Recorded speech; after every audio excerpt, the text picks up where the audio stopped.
Ladies and gentlemen, you are now entering the Decent Christian Talk podcast. Enjoy.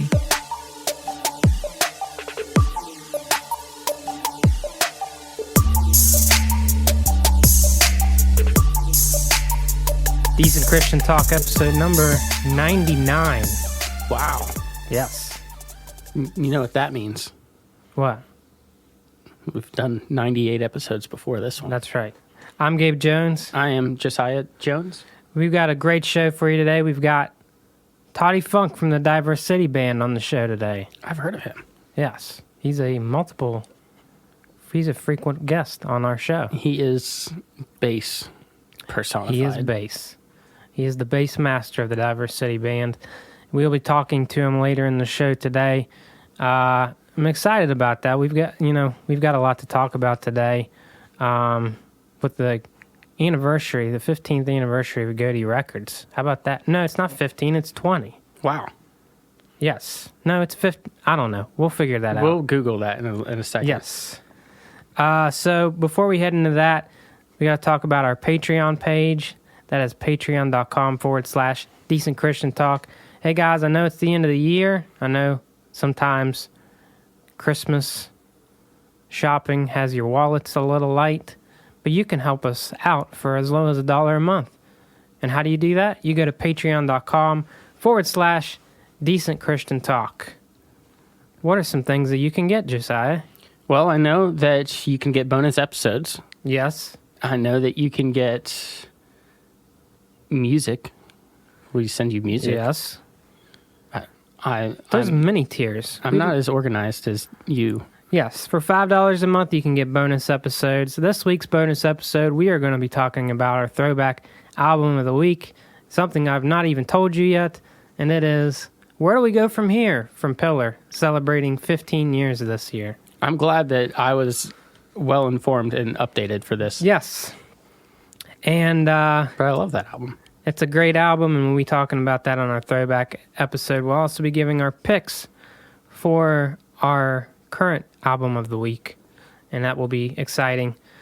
Again, we're going to talk about Toddefunk in a little bit. We're going to be talking about the 25th anniversary of Gotee Records. Yeah, I got a message from the 13 Palm Trees podcast producer. We have a fine research team here. We do, and we're happy for them. Yes. In this wonderful studio of goodness, and they brought a complimentary water. Yes. If you're in the Fairmont area, or just West Virginia, 13 Palm Trees.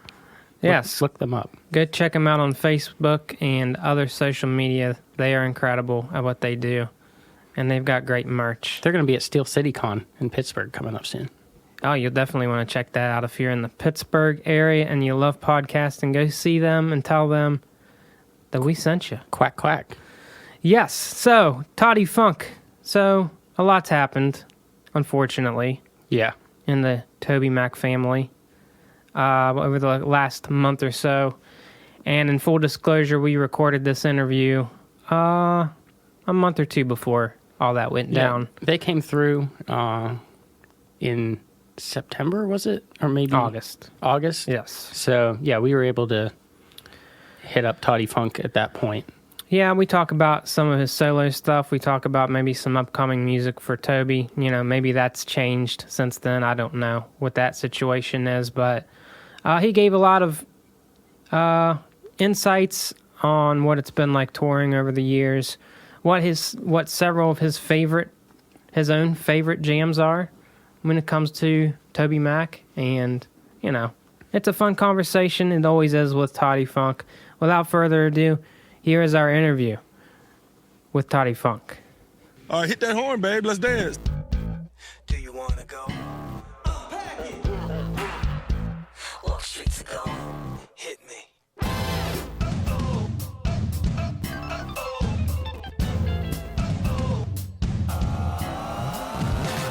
I'm in your city.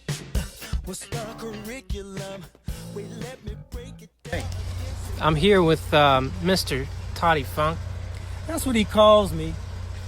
What am I supposed to call you, Mister? Or is it just Toddefunk? You can just call me Toddefunk. So we're here in Clarksburg, West Virginia. He just took a tour. with Clarksburg. What do you think? I did. I took a tour of It was short. Clarksburg, and we were in and out like that. That's good. But Short it was and sweet. cool. You know, I like the hills. I like the way the homes are situated in the hills, and you know, I like seeing towns, small, quaint towns that have really cool geographical layout. So you know, Yeah. I'm a sucker for that kind of stuff. So how have you been? But I've been good, Gabe. Yeah? Yeah, I'm good. You know, been out with Toby this summer. You know, they said we weren't going to have a real busy summer, but man, I think we've been as busy as any summer. You know, we got a great record. You know, The Elements is, you know, we just came off the Hits Deep tour this spring, and you know, a lot of great songs coming off that record. And for those of you guys that didn't know, I actually played bass on. He let you on in the studio? Yeah, he did. He actually did. He let me come in and hang out. I actually played bass on Hello Future. Oh, that's and good. That's one of, you know, it's a lot. I think it's the band's favorite live. Well, let me talk about that Yeah, song yeah, yeah. for a Okay, second. okay, So, go for it. Yeah. so I think there's a significant difference because I've heard this song live, Right. and I think there's a significant difference between Absolutely. the live and the studio recording. Absolutely. Because when I heard it live, I'm like, I don't remember listening to this song. Right. And then I was like, wait a minute, what? So like, I wish that energy from the live show would have Been on the happened record. because I mean, there's more guitars, there's more. It's just louder. Yeah, and the bass is it's a little different too. You know what I mean? Yeah. But yeah, that's typically what happens, man. You know, typically the songs take a life of their own. Yeah. You know, when you go to the Right. stage, when you do it live. Yeah.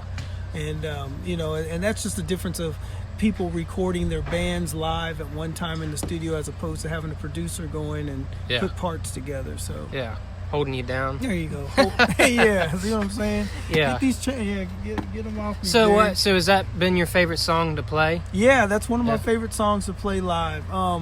Hello Future, everything is a lot of fun. You Yeah. know, that's a real good crowd moment too. You know, we bring the horns down Oh yeah. and kind of have a step fest on stage. So it's a lot of fun, man. A lot of great stuff on the record. So Toby's been doing this since like 2000, and you've been there since then. Yeah, What has yeah. been like your favorite song that maybe people wouldn't even like remember, but My favorite TobyMac song to play, yeah, Wow. specifically like bass.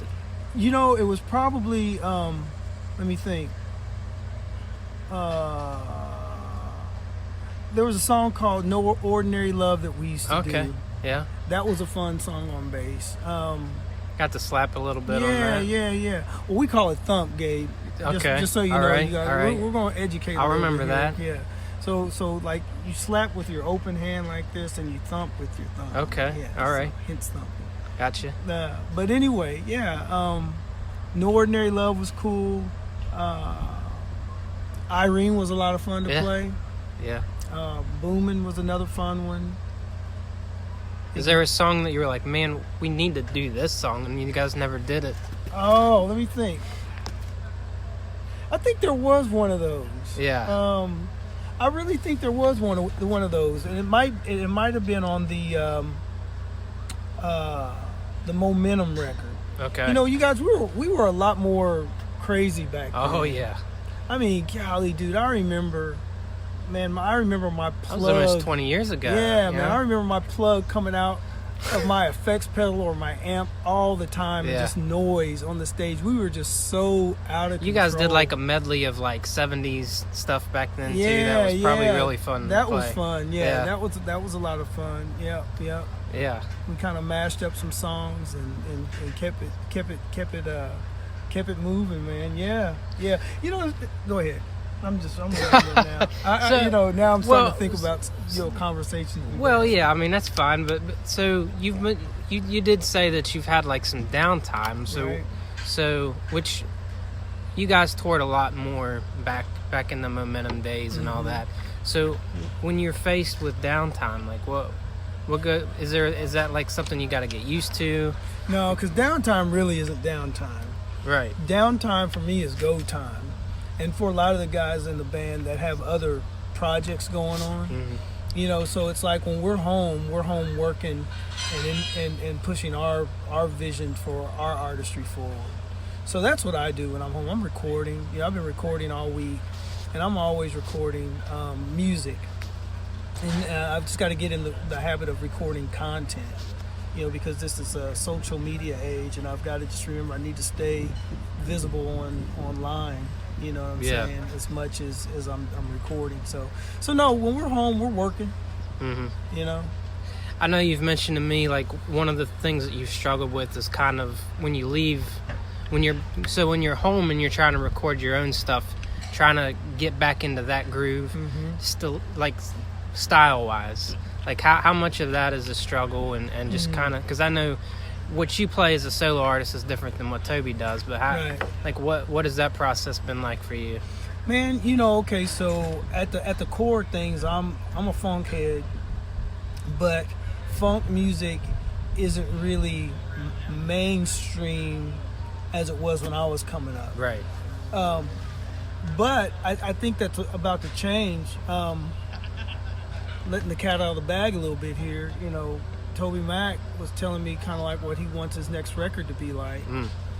And it's going to be very similar to the stuff that we grew up listening to. So that's going to be great, because that means that the music is going to be very bass heavy, bass driven a lot of times. So you got to hold them to that. Oh yeah, I'm definitely doing that. But for me, it's just a balance, because as an artist, I want to be relevant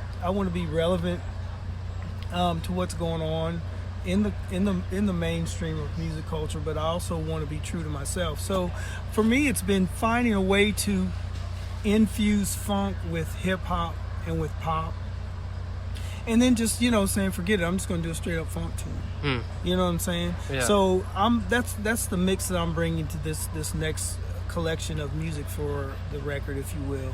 It's going to be pop centric, but it's definitely going to have a funk vibe to it. A la maybe, let's say, Bruno Mars, Pharrell, The Weeknd. Some of those influences that reach back to like Prince or Michael Jackson.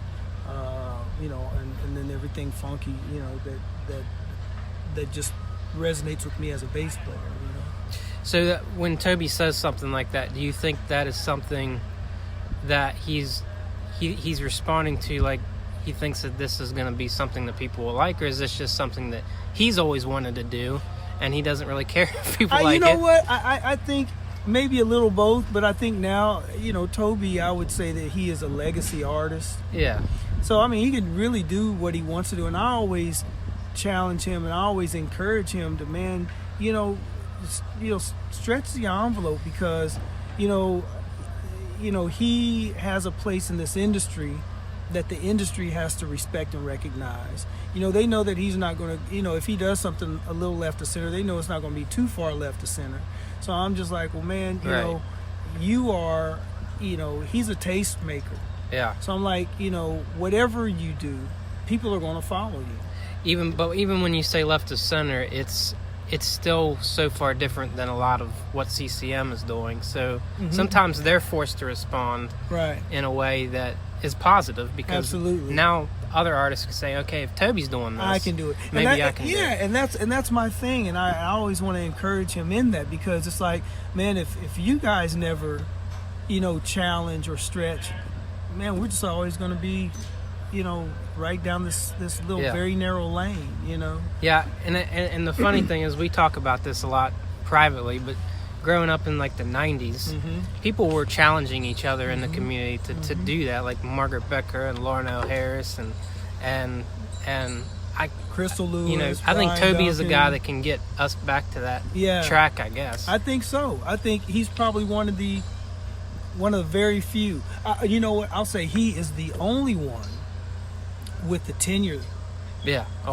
That could do that. Now there's some other cats, that if they can remain who they are, like a Torn Wells, or even Jordan Felice, his stuff is a little different in that it's very modern. It's there's some things that you would hear on general market radio.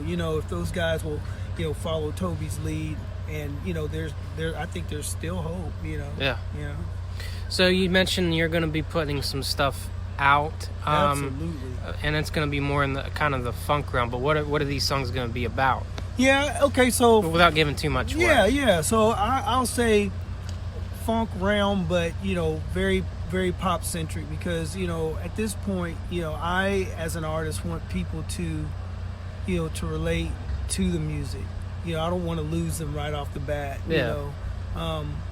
But this music, it's going to be very much about where life has me now. Gone through some very tumultuous waters, and I think that those those experiences can be of benefit to other people and encouragement to other people. So yeah, man, I mean, life songs, man. Family, estrangement, lost love, looking for love. Learning to live in singleness, and just learning to trust the Most High. There's going to be a lot of great content, a lot of music, subject matter that will encourage people, but it's basically my story. Yeah. Why do you think people, especially in the CCM world, it seems like they're afraid to be vulnerable like that? And I don't know. That's, to me, that's what an artist does. Is they're making themselves vulnerable so that other people can be uplifted and experience that for themselves. But why do you think in the CCM world that's kind of, I don't know if shunned is the right word, but people are afraid to do that? Maybe it's because they got a bottom line to deal with. Yeah. And I shouldn't say that. I don't know.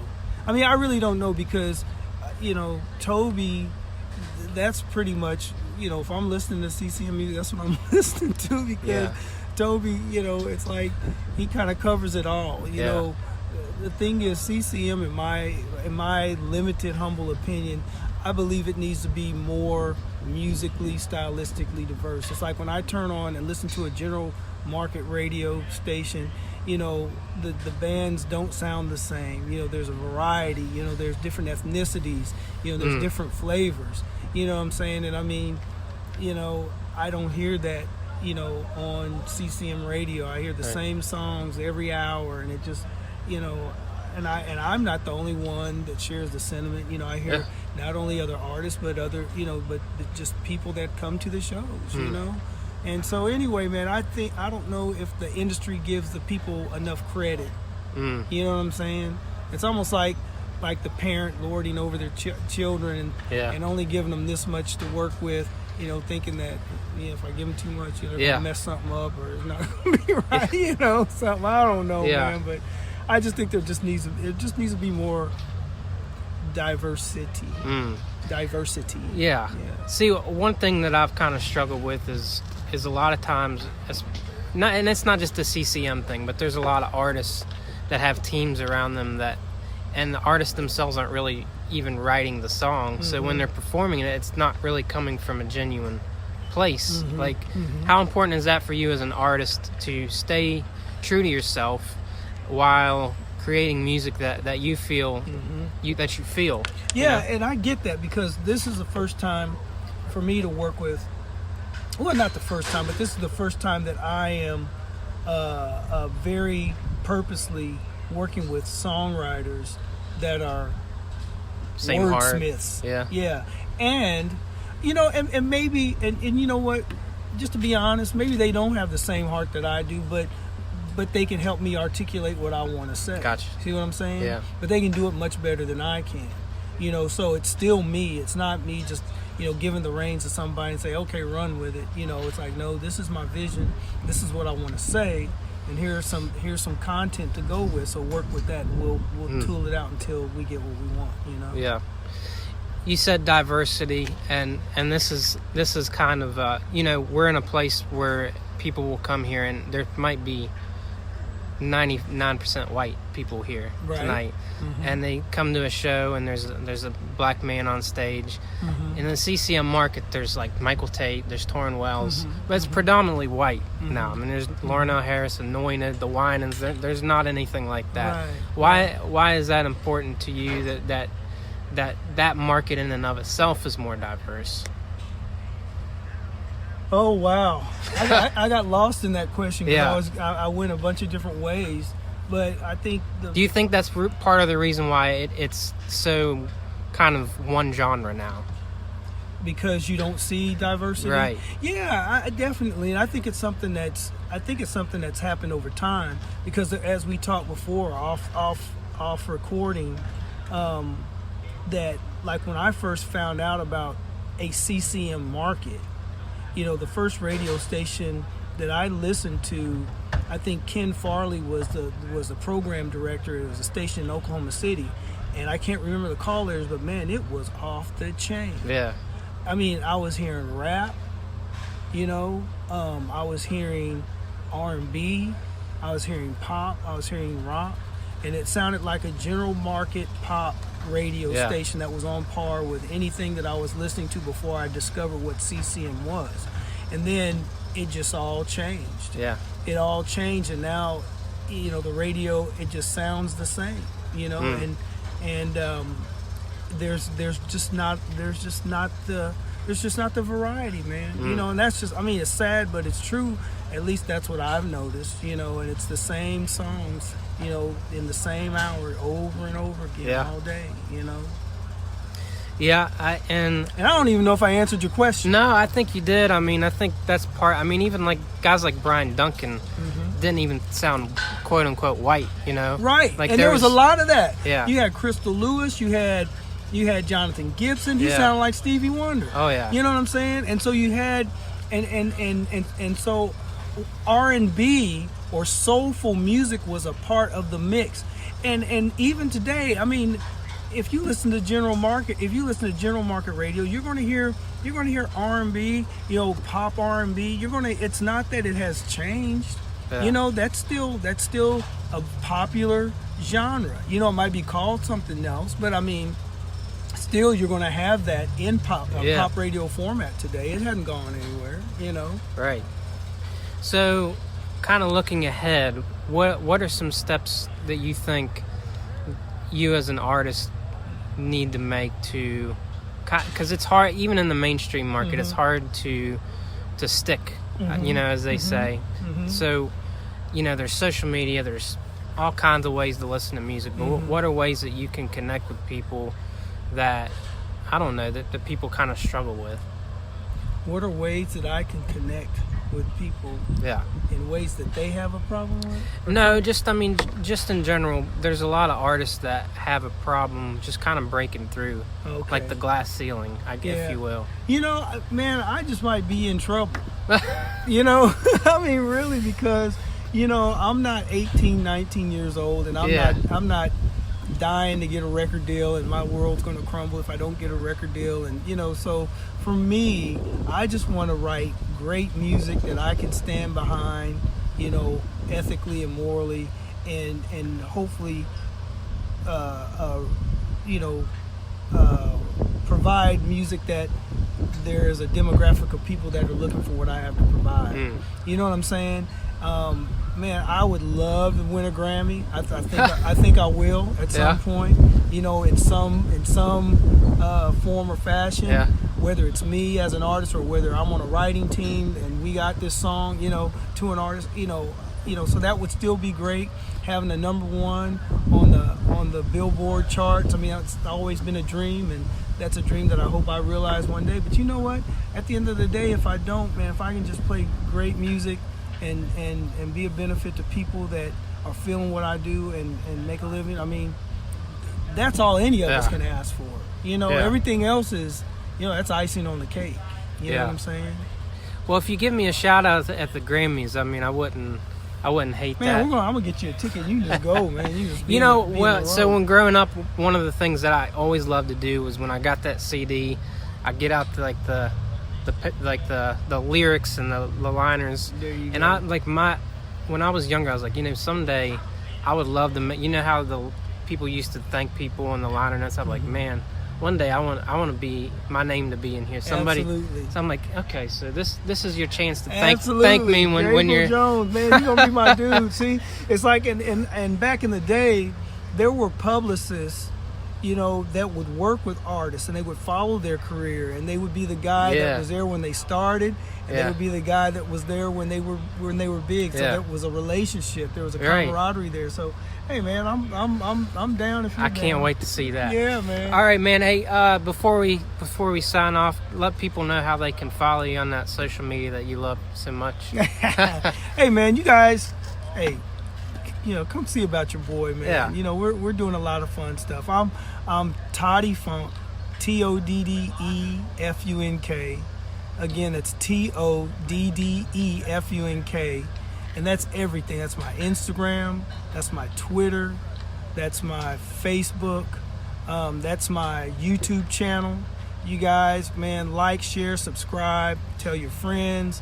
We've got a lot of great content coming up soon. I'm going to LA later this month to record some more music for an upcoming full-length release, and so follow the journey, man.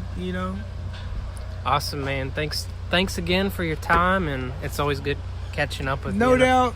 Mr. Jones, Gabriel Jones, everybody. Thank Give you. him my hand. Thank you. Don't leave me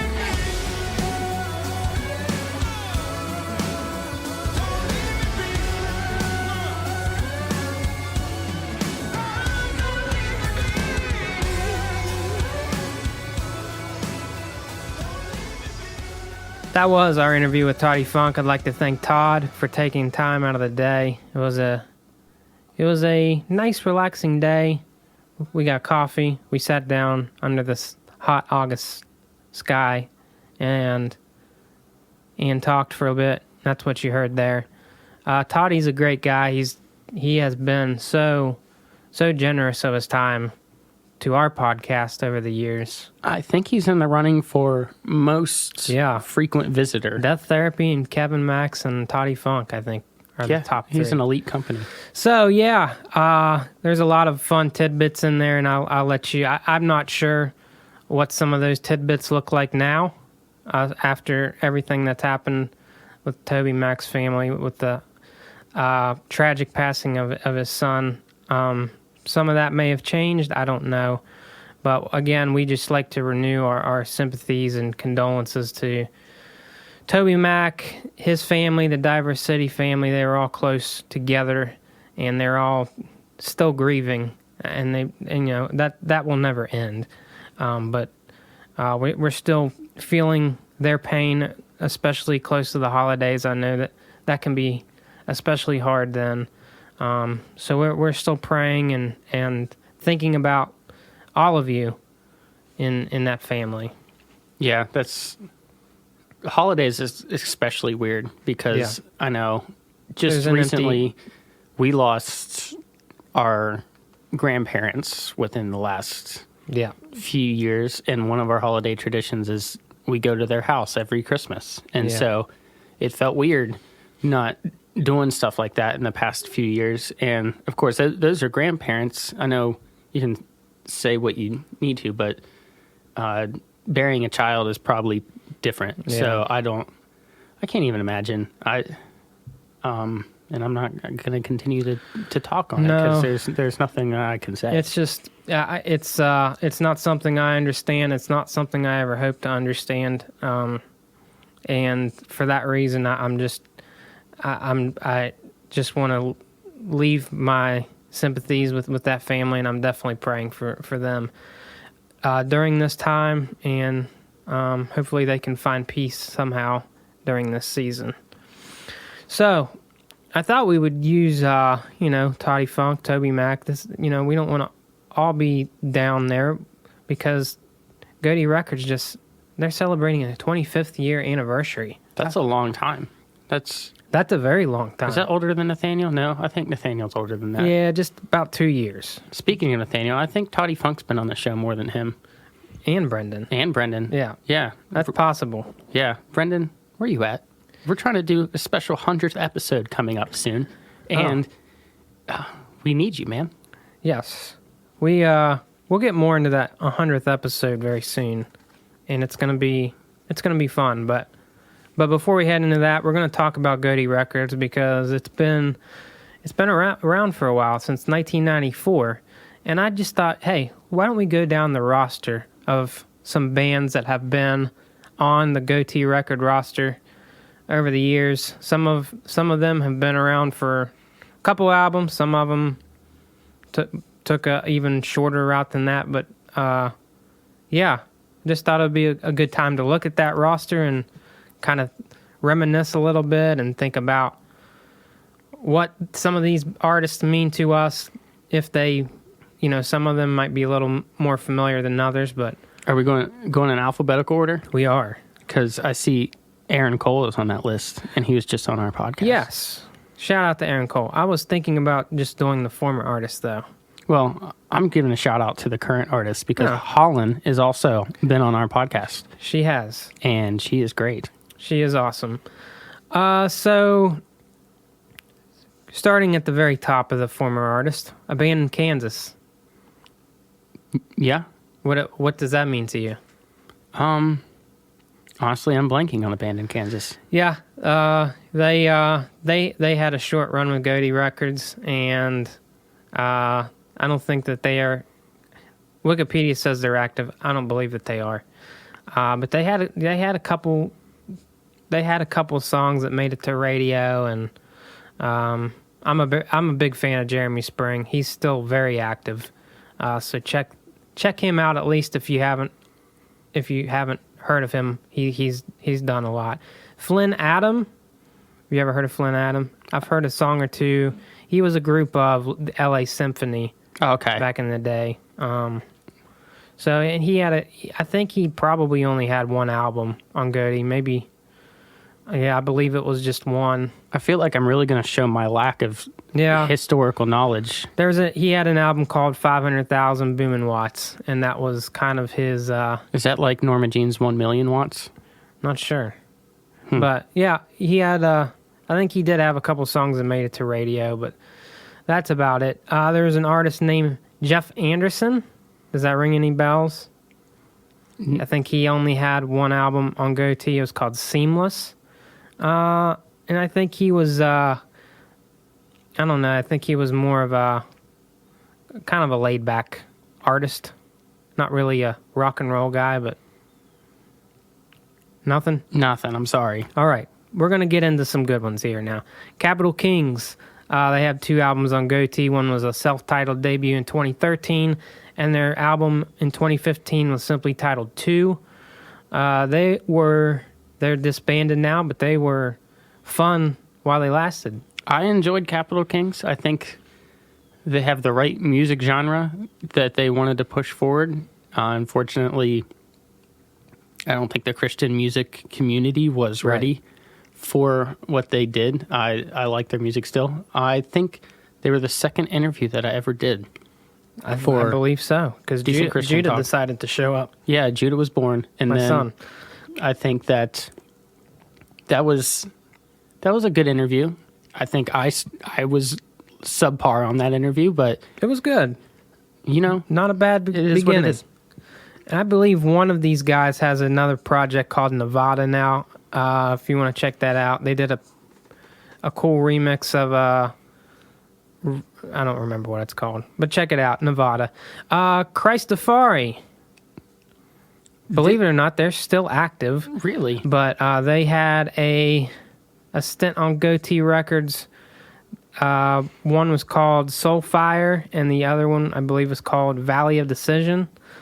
And they are still active. They do a lot of like worship stuff in the style of reggae. But I remember Valley of Decision. I do too. When he's in that music video where he has that walking stick and he's splashing water around. I remember that. There hasn't been a whole lot of reggae and Christian music, so I'm not sure how this did, like business wise, and that might be why they didn't last that long. But I remember hearing a couple songs and I dug what they were. Curious Fools. They had one album and I can't really even remember the style it was. Is this? I'm thinking King of Fools by Delirious. Right. Yeah, I don't I don't know a whole lot about them. I can see the album cover in my brain, and it wasn't very, I don't know, memorable for me. Jeff Deo, he was the lead vocalist of Sonic Flood at the very beginning. Well, technically not the original, but that's a whole nother debate. Yeah, he is, of course, he's like a worship type artist, and he had a couple albums on Gotee Records after he left Sonic Flood. And I heard they're remaking the Sonic movie. That's a different thing. Oh, okay. But yeah, he's still active. I know he does a lot of. I know he's probably like on staff in a church somewhere. But yeah, I mean he was good for what he was. His solo stuff was just like Sonic Flood. So you can check that out. Do you have anything to say about? No, I do not. Okay. All right. There is a group called Deep Space 5. They are a hip hop group. They had a lot of guys from Marzil, and I don't know. I don't know if they were a super group of sorts, but they've sold, according to Wikipedia, they've sold over 100,000 copies of their albums. They've had guys like Plato, Manchild, DJ Dust, a lot of guys that I've heard of before, but I just don't remember a whole lot from Deep Space 5 themselves. But according to Wikipedia, they're still active, so. Well, you just rotate the 5 in there. There you go.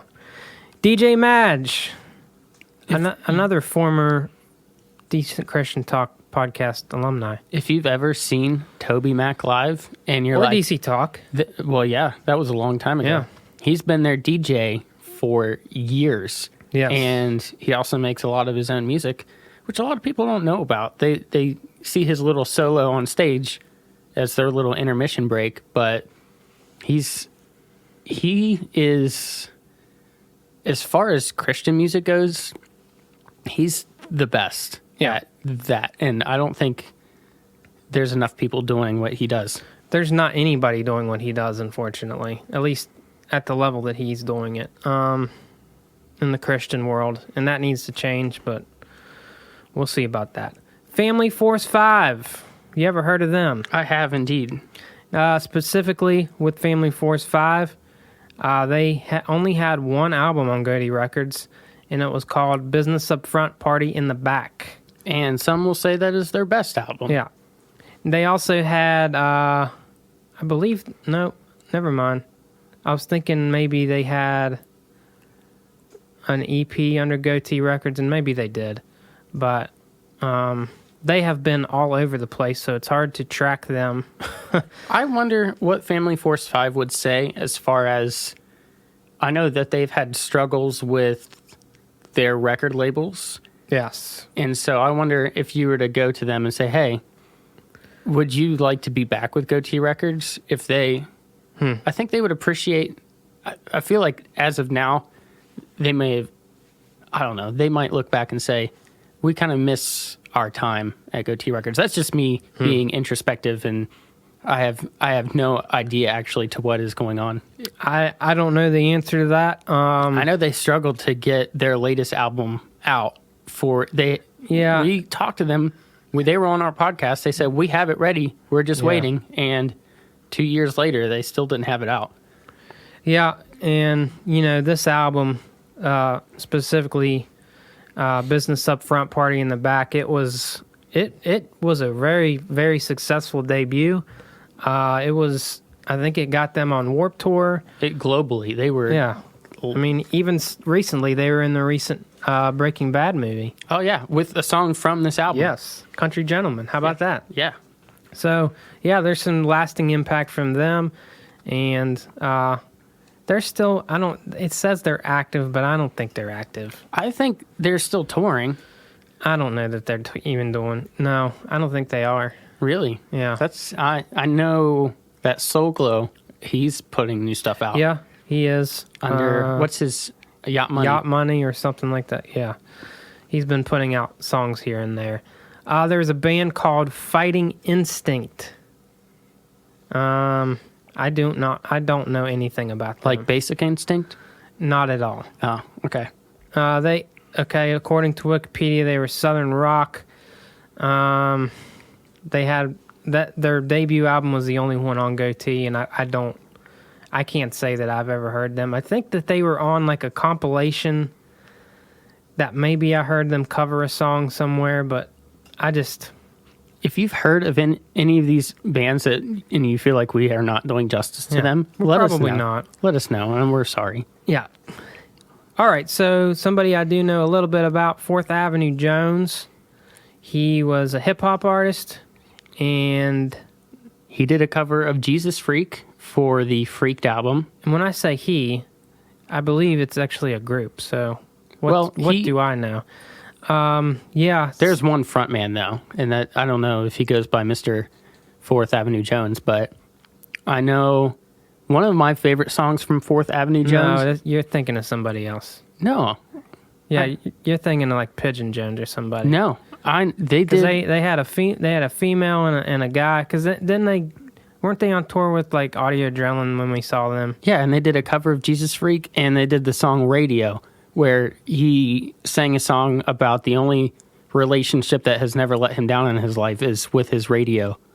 Okay, I know exactly who I'm talking about. So they had an album called Stereo: The Evolution of Hip Rock Soul, and they had a release called Connect Sex. Stereo, that was it, not Radio. My bad. I was thinking of the Cuba Gooding Jr. But those movie. were the releases on Gotee Records. So, the Gotee Brothers, however you want to say it. They had a release in 1997 called Erase, and I don't believe Wikipedia. I don't believe that's right. I think it's 1995 actually.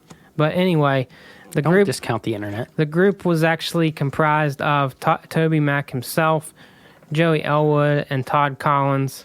Toby and Joey are still very much a part of Gotee Records. Todd Collins does a lot of.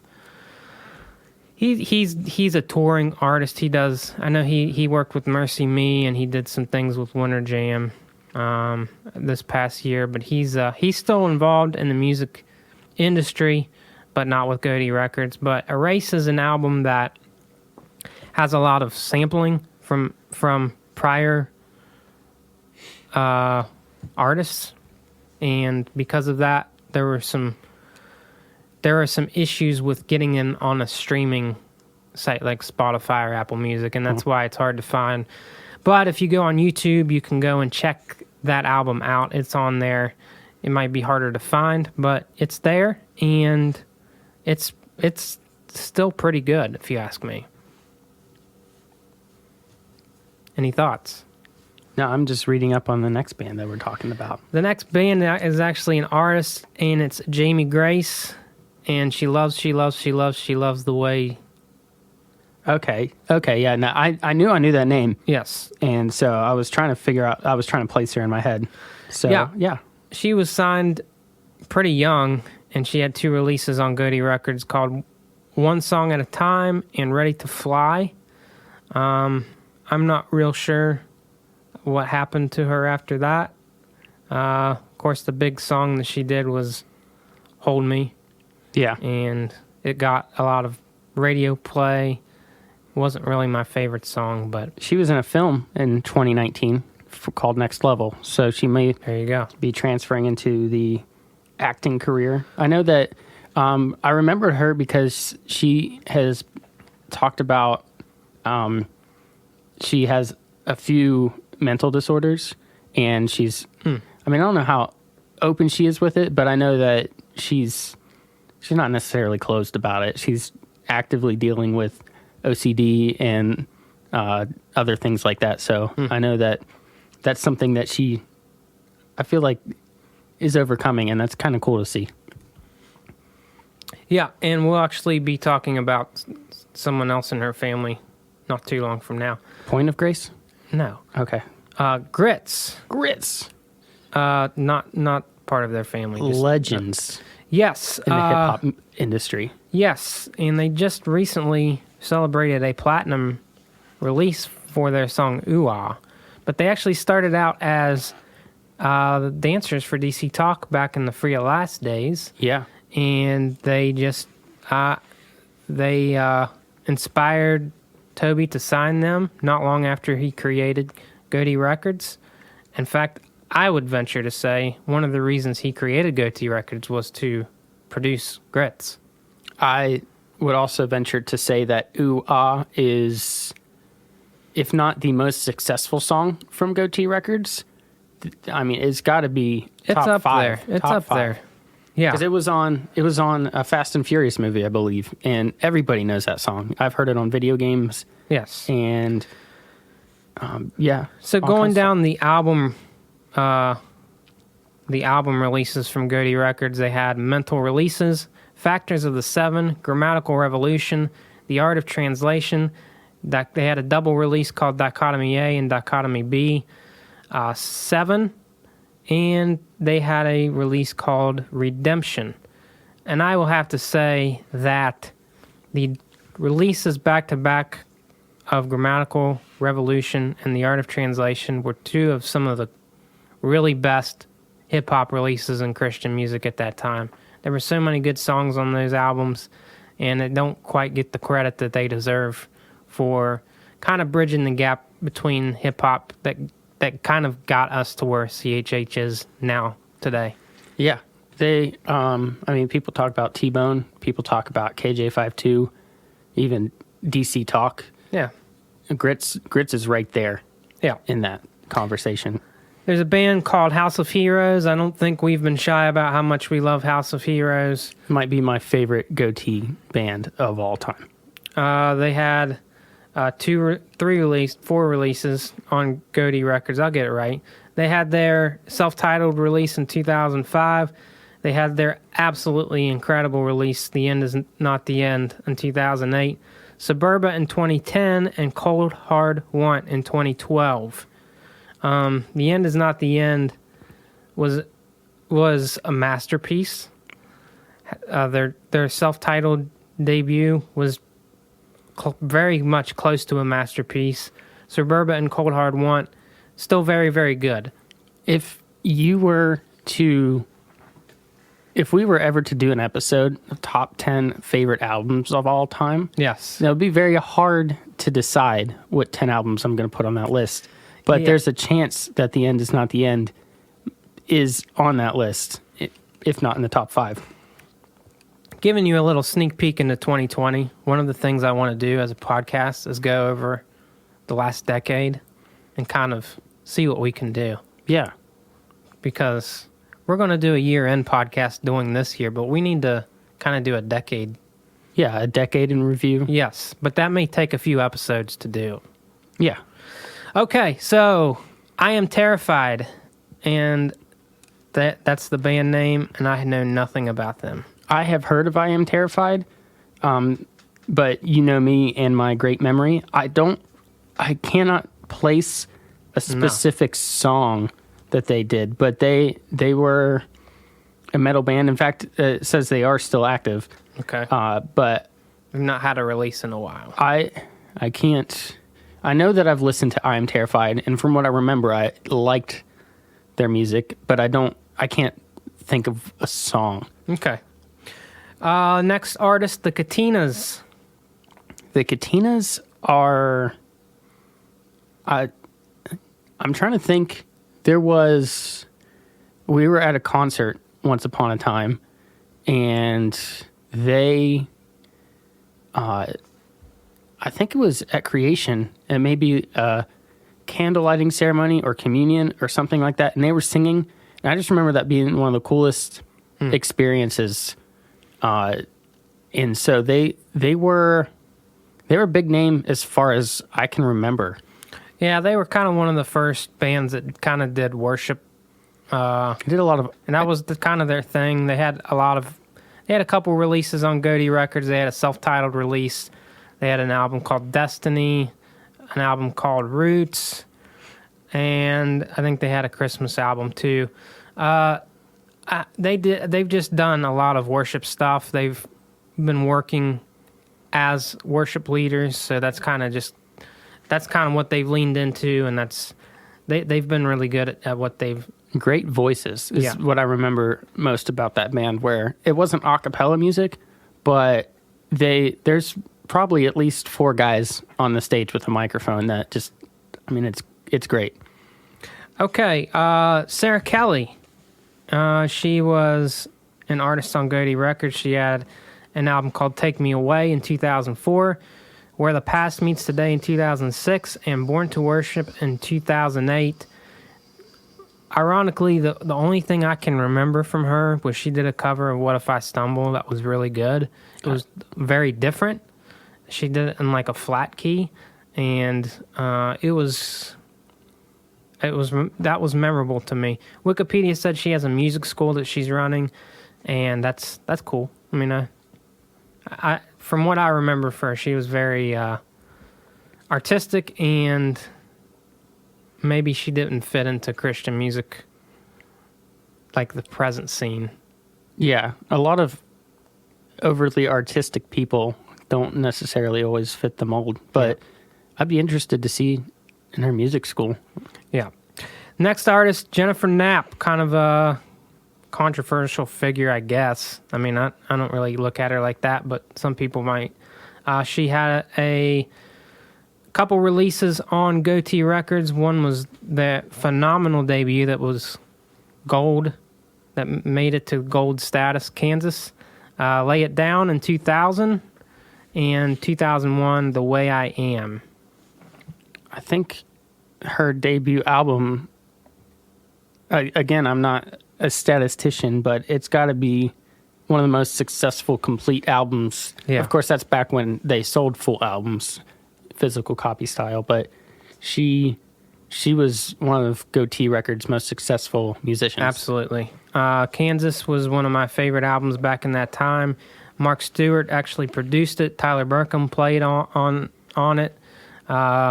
And she was the opener for the Supernatural Experience. So she was very successful, and she sang on It As Well with Audio Adrenaline. Yeah. She did a song with Third Day. But yeah, she has a unique voice, and that Kansas album still stands the test of time, if you ask me. So, notaverbs. I feel like you know the verbs, but I'm not. I remember I had familiar. to explain some people that it was not no adverbs. It's notaverbs. Yeah. Yeah. So he had a couple releases on Gotee Records: The Syllabus, The Action Figure, and Unlocked. I just remember that Syllabus album being really, really good, and I don't remember hearing a whole lot from him after that, to be honest with you. I remember a little bit off The Action Figure, but most of it, my memories were from The Syllabus, the debut album, because he had a really cool video with that song. Anything? No, I'm sorry. Johnny Q Public.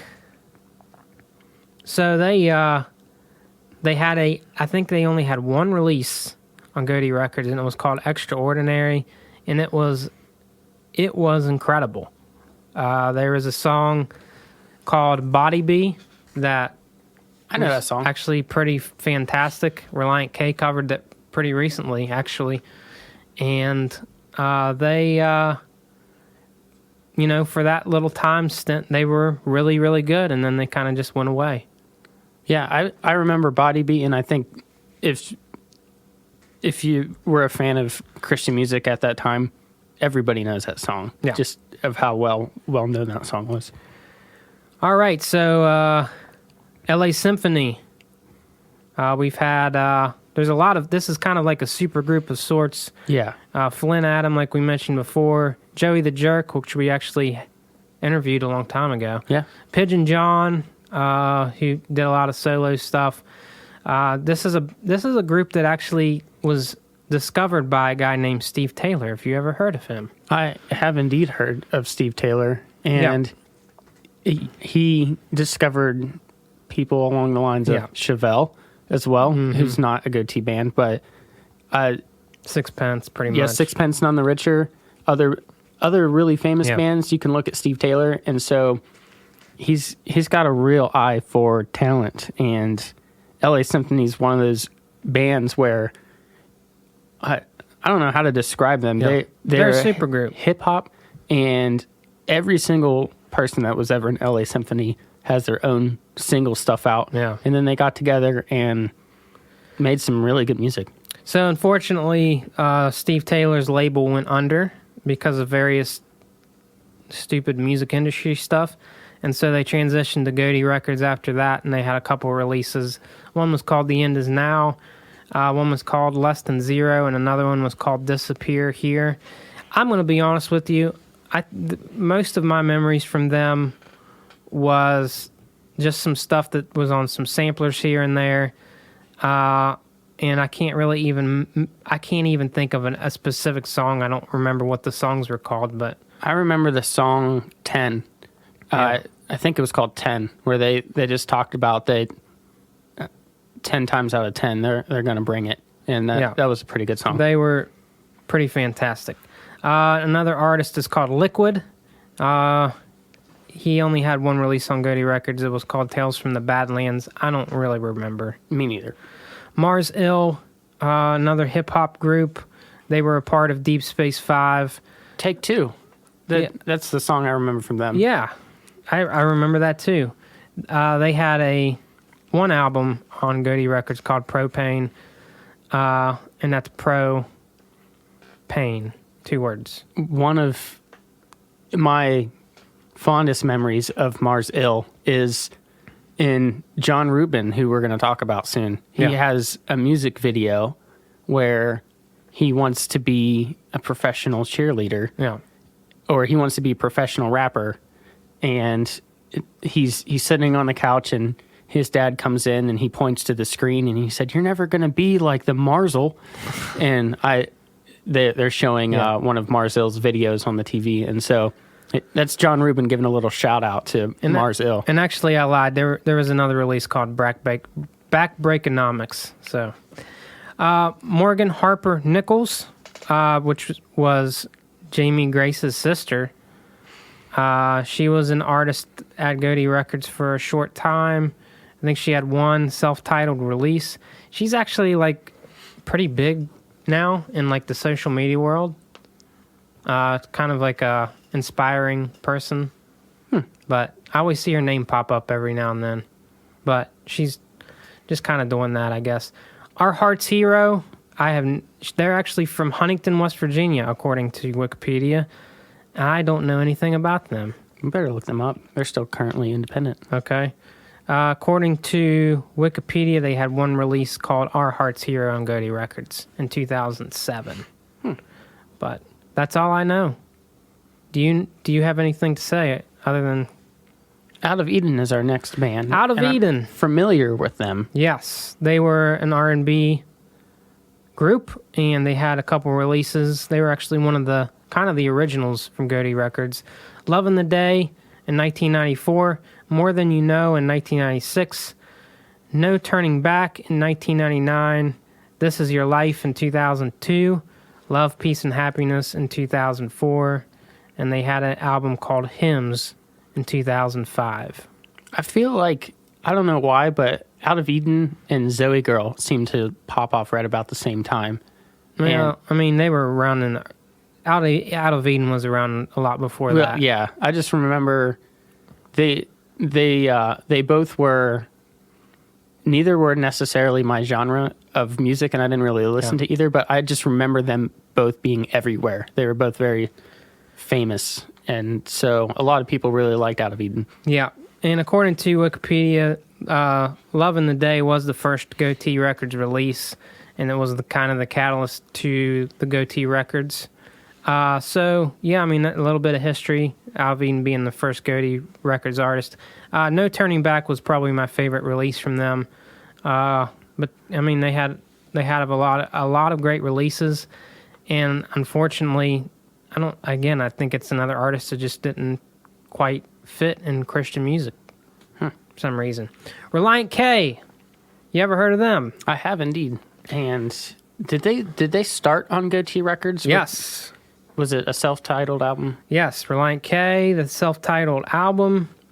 The Anatomy of Tongue in Cheek, 2001. Two Lefts Don't Make a Right, but Three Do in 2003. The Deck the Halls, Bruise Your Hand album later that year. In 2004.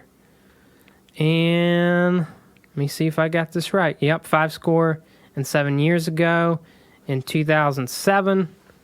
Let It Snow, Baby. Let It Rain, Dear in 2007 as well.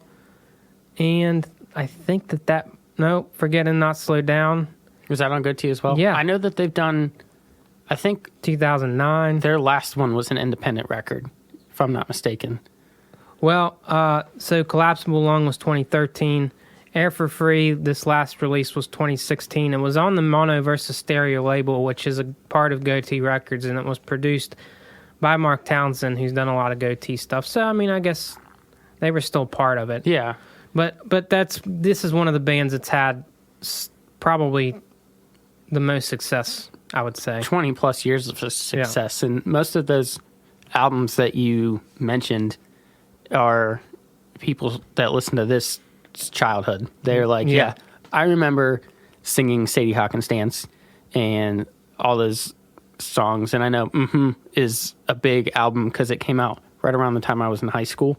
So a lot of my friends point at that album and say that that's their favorite. Stephanie Smith, she is an artist that was on Gotee for a short time. Probably most people would actually know her from being on God Save Us the Foolish Kings, the House of Heroes songs. Yes. She's actually married to the lead vocalist, Tim Skipper, and she was on some kind of show recently, I believe, like one of those talent shows. So she's currently in Copper Lily. Yes. So there you go. Sonic Flood. There's been a lot of earlier. There's been a lot of alliterations. That's not the word. Iterations. Whoa. They kind of started out as Zilch, which was on Gotee Records. That was Sugar Bear, wasn't it? Yeah, but then they kind of moved on to what we know as the Sonic Flood lineup in the first album, and then that completely turned into a different lineup by the second album, which was called Resonate, and I lost track of them after that. So yeah. Storyside B. They were an artist that I don't really know that much about. They did a pretty cool cover of In the Light a couple years ago, but that's all I remember. They had an album called Everything and More that was pretty successful, but I believe, if I'm not mistaken, one of their band members did pass away. Okay. And they kind of disbanded. I know, have you heard of Manic Drive? I think one of their members went to Manic Drive. So I think that as individuals, they might still be out there as far as making music. I know one of them was even on The Voice recently. Oh, okay. So they're still around. I don't necessarily know their whole story, but I know that they did lose one of their band members. Okay. So we're wrapping up here. Aisha Woods. There is an album called Introducing Aisha Woods, and then there was an album called Love Like This, and then she had a Christmas album after that. I don't really know that much about her, unfortunately. I know that name. I know she's featured on some songs. Yeah, I think she did some things with Toby here and there, possibly. Maybe even did some Winter Jam stuff. I'm not real sure, but anyway, Paul Wright. He was on Gotee Records for a little bit. There was an EP called the Paul Wright EP. There was an album called Fly Away. And then there was an album called Sunrise to Sunset. And that's pretty much all I remember. I remember a few of his songs. One of the things I remember from him most vividly was he was one of the main actors in Hero, the rock opera. Oh, okay. He was, he was, if not the main character, because Michael Tate was Jesus in that. He was, if you've never seen Hero, the rock opera, it's worth seeing. But I think he was there were two different casts, and he was in both. Okay, so the last artist on this list is Andy Zipf, and I have no idea who that is. You skipped 2 on my list. Did I? You skipped B. Reith. I was just about to say, where's B. Reith at? He's on that list, and he skipped John Rubin, the professional rapper. Oh, there you go. So B. Reith, he had a release called Now Is Not Forever, and I think that was the only release on Gotee Records. I remember seeing him live, and he was fantastic live. He had a great voice. He could play guitar really well. His voice was so smooth, but I don't know. Just he kind of disappeared after that. And then John Rubin, yes, is another kind of iconic bridge the gap hip hop artist in Christian music. And if I'm not mistaken, he owns Gotee Records now. He's part of the distribution, whatever you want to call it. Yeah, so he's not Gotee Records, but the music company. Yeah, that he's a very important part of that. Yeah, he's a big deal behind the scenes in music in general right now. Yeah. And he even released an album within the last few years that a lot of people kind of looked at as, well, I mean, his return to music, but also he was gone from music for 10 years or something like that. Right. And I don't know, it was a great album. Yeah, so that album that you're talking about was called Rubonic. It came out in 2017. The albums on Gotee were called Are We There Yet in 2000, Hindsight in 2002, Professional Rapper in 2003, The Boy versus the Cynic, probably my favorite, in 2005, Word of Mouth 2007, and Sex, Drugs, and Self-Control in 2009. So yeah, it's been about 10 years since his last release on Gotee. One thing I will remember from him is he was when he got serious, like he had some cheesy things like KJ had, but when he got serious, he was as good as it gets. He was a lyrical mastermind. Yeah, and he wrote songs like there was a song that he wrote about showing up to a small town in Pennsylvania, and they were charging like $25 for tickets, and he's like, "What, man? I'm not Switchfoot. No one's coming." And no one showed up to his concert, so he just left. And he wrote a whole song about it. But The Boy versus the Cynic, I think, is something that a lot of church people should sit down and listen to. Yeah.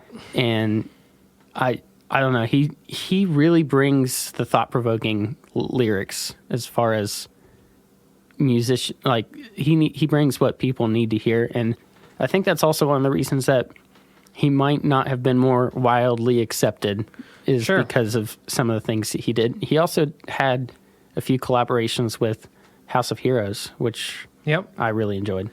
So that does it for our main show. We're running out of time. We got to head off into the sunset.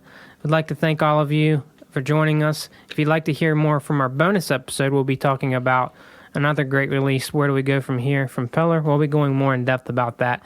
But you can check us out there on patreon.com/Decent Christian Talk.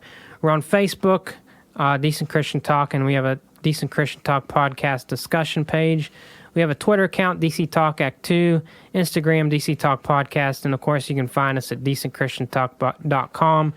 You can find us on Apple Podcasts, Spotify, iHeartRadio, anything that podcasts are on, and we would just really like you to join us for our illustrious like and subscribe, leave a review, 100th episode. And join the Facebook group, because Gabe has been updating it regularly with albums that are up for his album of the year candidate. Yes. You've got like 10, 15 albums up already. Yes, there's a lot. This year is stacked. It's stacked. And I've been looking at all these posts, and I know friend of the pod, Joel, is like, gosh, I got to listen to this one. Man, I got to listen to this one. Yes. And I'm along the same lines where I am listening to a lot of music. I listen to a lot of podcasts as well.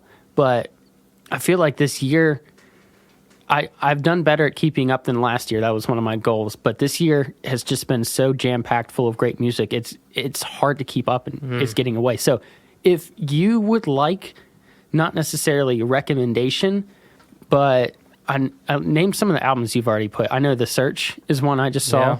Wolves of the Gate, Eclipse. I don't know. There's a lot. If you're looking for new music, follow us on Facebook because Gabe is just slinging them out there. And not all of them are going to be something that you might enjoy. Right. But at the same time, you might discover something new that you've never heard of before. So look out. All right. So we will catch you next time. Don't forget to tip your waiters and waitresses. Thanks.